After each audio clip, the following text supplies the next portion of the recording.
The Annals of Richfield by Dr. Henry A. Ward. General Trainings. In the early times, general training days were occasions of great public interest, and were the yearly gatherings of the people, resembling in many prospects the annual fairs now held. In this town, these events occurred near Brighton or at Monticello, and they required, on training day, the gallant militia to drill. Occasionally, brigade drills would be ordered, and these were held in Cooperstown, lasting 3 days.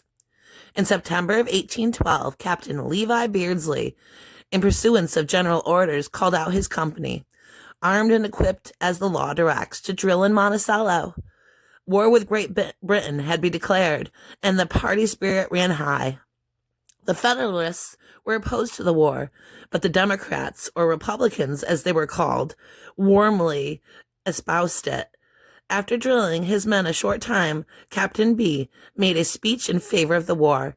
He was ambitious to offer himself and a volunteer company for the United States service, and had filled his speech with sound and fury.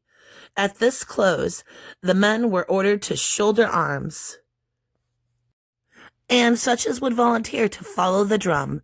Every Republican or Democrat responded and marched out, but the Federalists remained in such numbers that the captain was thwarted in his scheme for military glory. Later a draft was ordered, and a number of men were taken from Richfield. There was also a number of volunteers. The Annals of Richfield by Dr. Henry A. Ward. Population. From the founding of the town to the War of 1812, the increase in population was rapid. In 1814, a census taken chiefly to report the males capable of bearing arms showed that the entire number of people to be 2,365, of which 9 were Indians and 2 were slaves. The number of males between 18 and 45 subject to military duty was 388. From this time, there was a steady diminution in population till 1860. In 1825, it had fallen to 1893.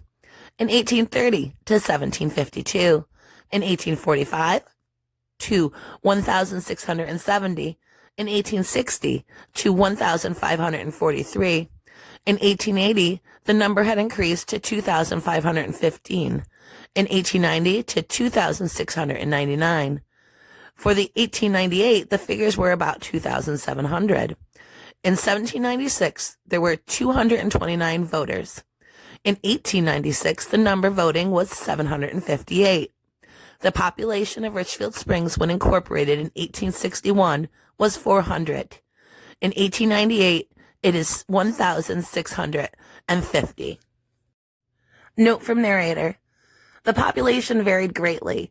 During the summer tourist season, you might have up to 5,000 people in the village of Richfield Springs, but those were guests and not permanent residents. There was also a population peak in the 1950s. The population of Richfield Springs has been declining in recent years.